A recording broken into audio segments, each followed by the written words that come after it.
what's the backstory? Like, people aren't asking those questions, and I think those are really important questions to ask, because there's a lot of misinformation and people are just jumping on a cause because they want a cause.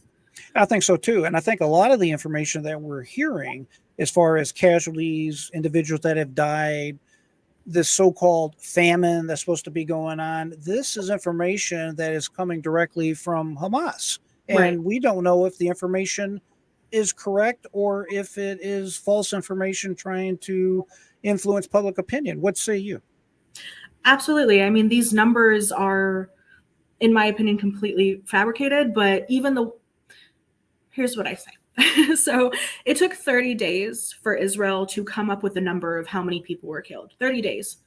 So it doesn't really make sense logically that Hamas is adding thousands to their numbers every single day. There's no way they can count that many in every single day. But on top of that, they're not differentiating. When they say how many people are dying, let's just say their numbers are correct. They're not differentiating between civilians and combatants. So if you really look at every major war, the average ratio for combatants to civilians that are killed is 1-9. Whereas here, even if you go off their numbers, it's 1 to 1.3.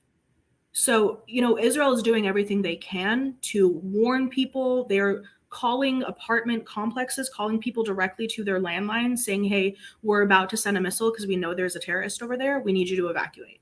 And the people who listen are surviving. And the people who say, no, I want to die for my country, I'm a martyr, which basically brings us back to that radicalization and that indoctrination.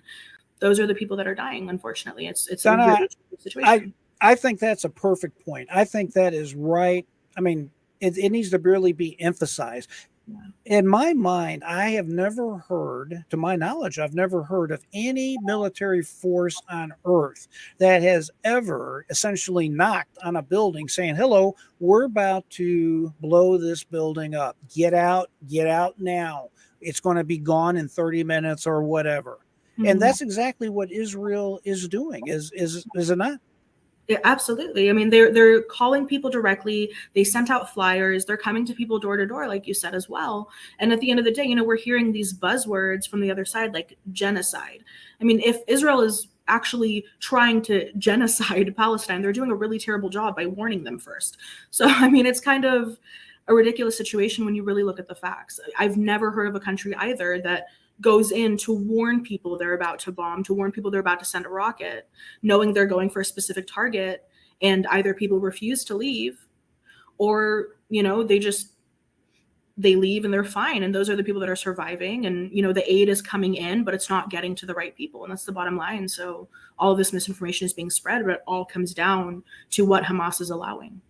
Well, you brought up several topics we need to drill down on just a little bit. First of all, in relation to the aid that is getting into the Gaza Strip, and for y'all that don't know, the Gaza Strip is just what it sounds like, a little piece of land adjacent to Israel that is surrounded on one side by a wall that Israel had to construct to protect itself, and on the other side is the Mediterranean Sea, correct?